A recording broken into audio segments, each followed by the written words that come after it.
সেই সময় আমার মনে হয় যাওয়া দরকার ছিল। ওখানে যেভাবে ওখানকার মহিলাদের সাথে অন্যায় হয়েছে, ওখানকার মানুষজনের জমিতে নোনা পানি ঢুকিয়ে দিয়ে সেখানে জমি দখল করা থেকে শুরু করে এক প্রকার ওখানে সাম্রাজ্য যে ওই আপনার যে একটা গ্যাং চালাতো, তৃণমূলের একটা সিন্ডিকেট ওখানে চলতো, এটার বিরুদ্ধে সেখানকার মানুষ যেভাবে জনবিস্ফোরণ ঘটিয়েছিল, সেই সময় আমার মনে হয় মমতা ব্যানার্জি গেলে আরো বেশি ভালো হতো। এখন যাচ্ছেন, যাদের সাথে অন্যায় হয়েছে নিশ্চিতভাবে তাদের সাথে কথা বলে যারা অন্যায় করেছে তাদের সর্বোচ্চ শাস্তির ব্যবস্থা করবে। মমতা সবার পরই সন্দেশখালীতে খুব পড়ুয়াদের রাস্তা খারাপ নিয়ে সরব সন্দেশখালীর পড়ুয়ার, তাদের ট্যাবের টাকা চুরি হয়ে যায়নি তো, সেই নিয়ে খুব দেখায়নি তো। হ্যাঁ, সারা এলাকাতে শুধু রাস্তা নয়, সমস্ত ধরনের ডেভেলপমেন্ট আজকে ঢুকছে। যখন চিৎকার চেঁচামেচি হচ্ছে রাস্তা খারাপ বলে, একটু খুব ওই থুতু দিয়ে আটা ছানার মতো এসে সামনে একটা জাস্ট একটা লেয়ার দিয়ে কাজ মিটিয়ে নিচ্ছে। 2 মাস 4 মাসের মধ্যেই সেই রাস্তা খারাপ হয়ে যাচ্ছে, কিন্তু টাকার জন্য ওই রাস্তা রিপেয়ারিং এর জন্য, সংস্কারের জন্য যে টাকা বরাদ্দ হয় সে টাকাগুলো লুট হয়ে যাচ্ছে। আবাস নিয়েও খুব দেখিয়েছেন সন্দেশখালীর মহিলারা। আবাস নিয়ে তো চরম দুর্নীতি হচ্ছে। আমি আগে বলেছি, আজকেও বলছি, মুখ্যমন্ত্রী কি চাইছেন যে আবাস দুর্নীতিটা বন্ধ হোক এবং সারা রাজ্যে যে সমস্ত দুর্নীতি হচ্ছে বন্ধ? যদি চেয়ে থাকেন তাহলে কিছু নির্দিষ্ট ভাবে তাকে বার্তা দিতে হবে।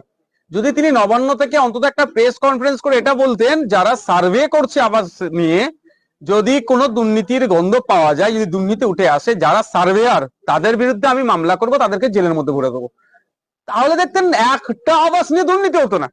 এখন কি হচ্ছে, 10,000 15,000 20,000 যা হচ্ছে, পার্টির নেতা কাঁটা তো খাচ্ছে, সাথে সাথে কিন্তু সার্ভেয়াররাও এর থেকে টাকা খাচ্ছে। ফলে যারা প্রকৃত প্রাপক, পশ্চিমবাংলায় প্রায় 50 লক্ষ মানুষের মাথার উপরে ছাদ নাই, তারা না পেয়ে পাচ্ছে কারা? যারা আর্থিকভাবে স্বাবলম্বী, যাদের পাকা বাড়ি আছে, যাদের বাড়ি ফিরিয়ে আছে, যাদের মাছ ধরার ট্রলার আছে, যেগুলো যারা পাওয়ার অযোগ্য তারা পেয়ে যাচ্ছে, পাওয়ার যোগ্য গুলো পাচ্ছে না। এর জবাব কিন্তু দিতে হবে। জনগণের ট্যাক্সের টাকাকে যদি সঠিকভাবে ব্যবহার না করতে পারে, যে রাষ্ট্র বা যার রাজ্য পরিচালনার দায়িত্ব আছে, তাকে আগামী দিনে দিতেই হবে। বাগদায় এক বাংলাদেশি গ্রেপ্তার, নাম হারিয়ে ভারতে বসবাস বাংলাদেশি, ওপারে রাসেল, এপারে তার নাম রয়েছে রাহুল, কি বলবেন? দেখুন, ব্যাপারটা হচ্ছে এই ধরনের ভুড়ি ভুড়ি আছে। গত 2 দিনের মধ্যেই তো ধরা পড়লো যে পাসপোর্টের যে জালিয়াতি করেন মূল পান্ডা, ওপার থেকে লোক নিয়ে আসে, এপারে পাসপোর্ট করে হয়তো বিদেশে পাঠিয়ে দিচ্ছে। ব্যাপারটা দেখুন, অনেক ক্ষেত্রে বাংলাদেশের মানুষকে সব জায়গায় ভিসা পায় না, সেই দেশে এন্ট্রির ক্ষেত্রে অনেক রেস্ট্রিকশন থাকে, যেখানে সহজে ইন্ডিয়ার ক্ষেত্রে ছাড়পত্র থাকে। ওই ওপার থেকে এপারে নিয়ে আসে, এখানে পাসপোর্ট বানিয়ে ওদেরকে তারা বিদেশে চলে যাচ্ছে। আর বারাসাতের ওখানে কদম্বগাছির পঞ্চায়েতের অভিযোগ এসেছে, তো তারা তো ফেক বার্থ সার্টিফিকেট বানিয়ে দিচ্ছে। তো এই যে র্যাকেটটা আছে, এই র্যাকেটটাকে আমাদেরকে নির্মূল করতে হবে। নির্মূল করতে গেলে রাজ্য সরকার কেন্দ্র সরকারকে ঐক্যবদ্ধভাবে হাতে হাত মিলাতে হবে। রাজনৈতিক স্বার্থ চরিতার্থের জন্য, রাজনৈতিক কারণ পূরণের জন্য এক্ষেত্রে যদি তারা হাতে হাত মিলিয়ে এই অভিযান নামে, তাহলে কিন্তু বাংলাদেশের জন্য ক্ষতি হবে। আমি আর একটা কথা বলি, এই যে আসার সুযোগ হচ্ছে কিভাবে আসার, দেখুন ইন্ডিয়া বাংলাদেশের মধ্যে, আর তার মধ্যে পশ্চিম বাংলাতে প্রায় 2200 কিলোমিটার কাঁটা মানে বর্ডার আছে, সেটা ফ্রি জোন হয়ে আছে। ওটা কাঁটাতার দেওয়া দরকার। রাজ্য সরকার বলে নাকি কেন্দ্র এটাতে ভ্রুক্ষেপ করছে না, কেন্দ্র সরকারের কোনো প্রতিনিধিকে প্রশ্ন করলে তারা বলে নাকি রাজ্য সরকার জমি দিচ্ছে না। এই কেন্দ্র রাজ্য টানাটানিতে পশ্চিমবাংলা আজকে নিরাপত্তাহীনতায় ভুগছে, ভারতবর্ষ আজকে নিরাপত্তাহীনতায় ভুগছে। আমাদের সর্বপ্রথম কাজ হবে ওই 2200 কিলোমিটারের মধ্যে যে জায়গাগুলো ফাঁকা পড়ে আছে, কাঁটাতারের বেড়া হোক, সিল করা হোক, দ্রুত করলে অবৈধভাবে অনুপ্রবেশ বন্ধ হবে। এবং এখানে ওই পারে রাসেল, এপারে কি বলছেন রাহুল, এই ধরনের যে নাম বেরিয়ে বা যেভাবে যাই হোক না কেন, যেভাবে পাসপোর্ট করে বিদেশে চলে যাচ্ছে বা এখানে থেকে যাচ্ছে, এটা বন্ধ করা যাবে। রাজ্য মেডিকেল কাউন্সিল অফিসের বাইরে বিক্ষোভ পিপলস ফর বেটার ট্রিটমেন্ট নামক সংগঠন চিকিৎসা গাফিলতির কারণে মৃত পরিবারের বিক্ষোভ দেখিয়েছেন, চিকিৎসকদের লাইসেন্স বাতিল করার দাবি। দেখুন, তদন্ত হওয়া দরকার। যদি চিকিৎসকরা সরাসরি ভাবে এর সাথে যুক্ত থাকে, ইচ্ছাকৃতভাবে গাফলতির জন্য মৃত হয়, অবশ্যই তাদের লাইসেন্স গুলোকে একবারে বাতিল না করলেও তাদেরকে সাসপেন্ড করা দরকার, একটা সুযোগ দেওয়া দরকার। কিন্তু দুর্ভাগ্যের বিষয় আমি বলি, যারা যদি ইচ্ছাকৃত ভাবে হোক অনিচ্ছাকৃত ভাবে হোক, স্বাস্থ্য দপ্তরটাই তো দুর্বল হয়ে গেছে। স্বাস্থ্য দপ্তরকেই পরিবর্তন করা দরকার। স্বাস্থ্য দপ্তরে যারা আছে তাদেরকে আমার মনে হয় 5 বছরের জন্য সাসপেন্ড করা দরকার। কারণ তাদের মাধ্যমে পরিষেবা সমস্ত সরকারি স্বাস্থ্য কেন্দ্রগুলো পাবে। আমি আজকে তালডাংরা বিধানসভার মধ্যে আছি। তালডাংরা বিধানসভার কিছুদিন আগে আপনারা হয়তো অনেকে খবর করেছেন, এখানকার যে এক্সরে মেশিনের অবস্থা খারাপ, সেখানে ঢুকছে। তো এই অবস্থা স্বাস্থ্য দপ্তরে, তো ওর স্বাস্থ্য দপ্তর কি করবে? সেই জন্য জনবিক্ষোভ হচ্ছে। তো তবে এই জনবিক্ষোভ যেটা হচ্ছে এখন একটা স্বল্প স্বল্প জায়গায় হচ্ছে, এটা যদি ঐক্যবদ্ধ দানা বেঁধে যায় তাহলে কিন্তু পার্শ্ববর্তী দেশ হাসিনার মতো কিন্তু আমাদের রাজ্য হতে পারে। মালদায় কার্নিভালকে কেন্দ্র করে টিএমসির গোষ্ঠীদ্বন্দ্ব, সেখানে বিধায়ক অনুগামীদের সঙ্গে দলেরই আরেক গোষ্ঠীর চূড়ান্ত সংঘর্ষ। দেখুন, কার্নিভালের আয়োজনের একটা হেভি টাকা খরচ দেখাবে। সামান্য বাঘিনীকে এই কটা দিন ধরার জন্য 35 লক্ষ টাকা শুনলাম নাকি রাজ্য সরকারের খরচ হয়েছে। ওরে সাড়ে 3 কোটি টাকা শুনলাম। তো ভাবতে পেরেছেন কার্নিভালের নামে তাহলে কত টাকা আসবে? ওটা হরি লুট করবে। এবার এই লুটটা কারা, লুটটা কোন তৃণমূলের কোন গোষ্ঠীটা নেবে? এই নিয়ে লড়াই, আদর্শগত নয়। কত বড় কার্নিভাল হবে, কার্নিভালের মাধ্যমে মানুষ কতটা উপকৃত হলো না হলো এইসব এদের কোনো বিবেচনা নেই। এদের লক্ষ্য উদ্দেশ্য হচ্ছে কার্নিভালের নামে যে টেন্ডারটা পাস হবে, কাউকে খাবারের টেন্ডার, কাউকে আপনার বিভিন্ন যে টেন্ডার আছে, সেই টেন্ডারটা কারা কন্ট্রোল করবে, ওখান থেকে একটি হেভি পার্সেন্টেজ কারা তুলবে, এই নিয়ে তাদের মধ্যে লড়াই। তো রাজ্যের মানুষ দেখুক কাদের হাতে দায়িত্ব তুলে দিচ্ছে রাজ্য পরিচালনার জন্য। যাদের হাতে রাজ্য পরিচালনার জন্য দায়িত্ব তুলে দিচ্ছে তারাই নিজেদের মধ্যে মারামারি করছে, খেই করছে, শুধুমাত্র তাদের স্বার্থ চরিতার্থের জন্য, জনগণকে পরিষেবা দেওয়ার জন্য নয়। কালীঘাটে কাকু অসুস্থ হয়েছে, কেন? দেখুন, সুপ্রিম কোর্ট ওই প্রাইমারির মামলার চার্জশিটের জন্য, চার্জ গঠনের জন্য 31শে ডিসেম্বর ডেডলাইন দিয়েছিল। আমরা অনেকে ভেবেছিলাম আজকে এই মামলার একদম চার্জ গঠন হয়ে যাবে।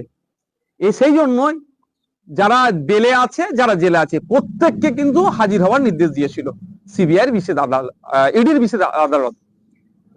কালীঘাটের কাকু, বিখ্যাত কাকু, তিনি নাকি অসুস্থ, তিনি এসএসকেএমে নিয়ে চলে গেল, সেখান থেকে আবার তিনি আসতে পারলেন না।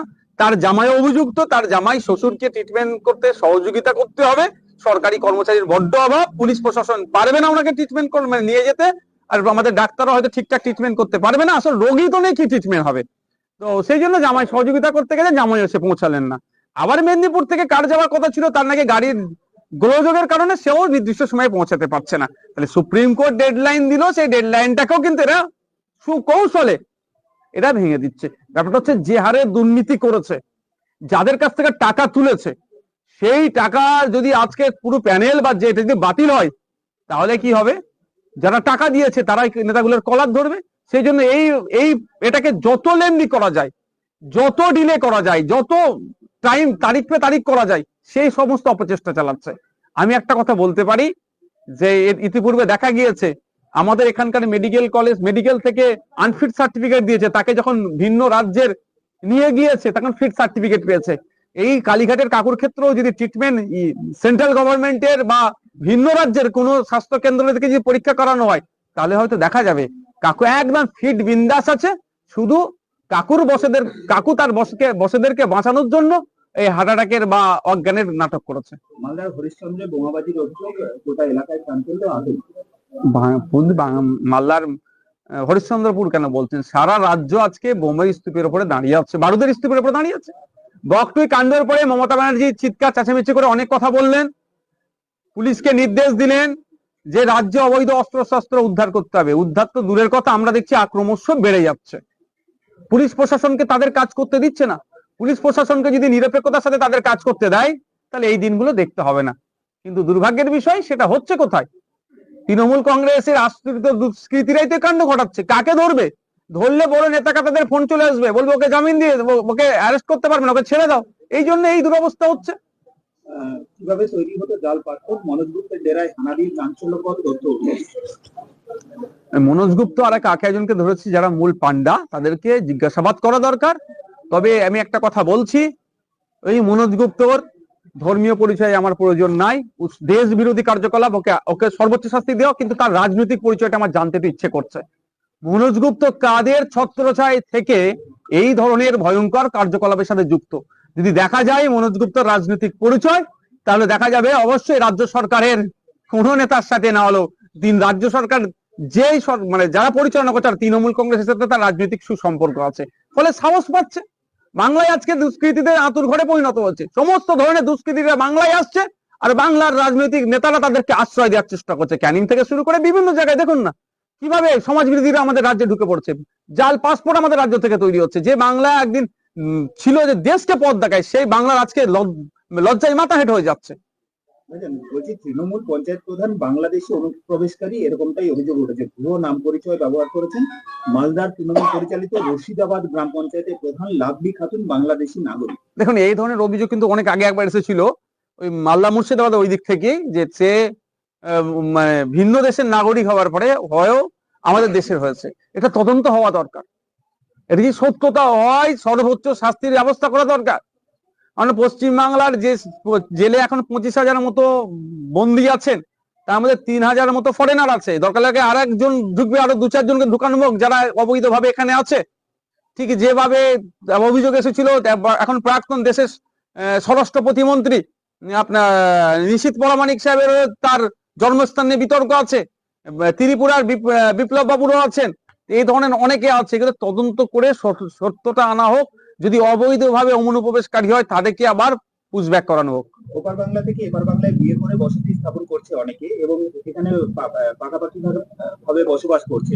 সেক্ষেত্রে তো জঙ্গি যোগ থাকার সম্ভাবনা একটা তৈরি হচ্ছে, আশঙ্কা তৈরি হচ্ছে। দেখুন, কতটা জঙ্গি যোগের সম্ভাবনা আছে তার থেকে প্রথম কথা হচ্ছে ইললিগালি আমার দেশে কেন থাকবে?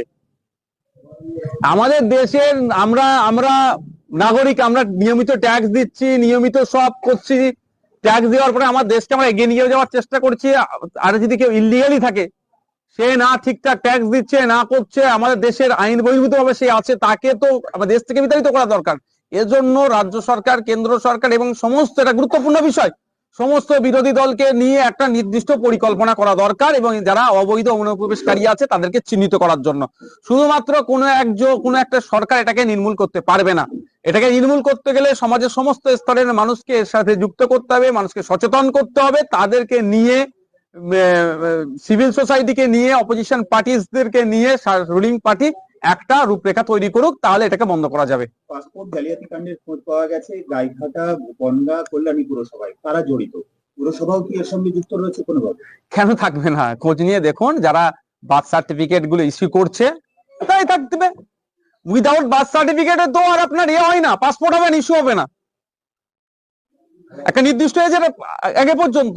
আর নাহলে তার এখানে কাউকে বাবাকে দেখাচ্ছে, মাকে দেখাচ্ছে, সে ভ্যালিড পেপার দেখাতে হবে, তো আধার কার্ড, ভোটার কার্ড যাই হোক দেখাতে হবে। সেটা কিভাবে বানাবে?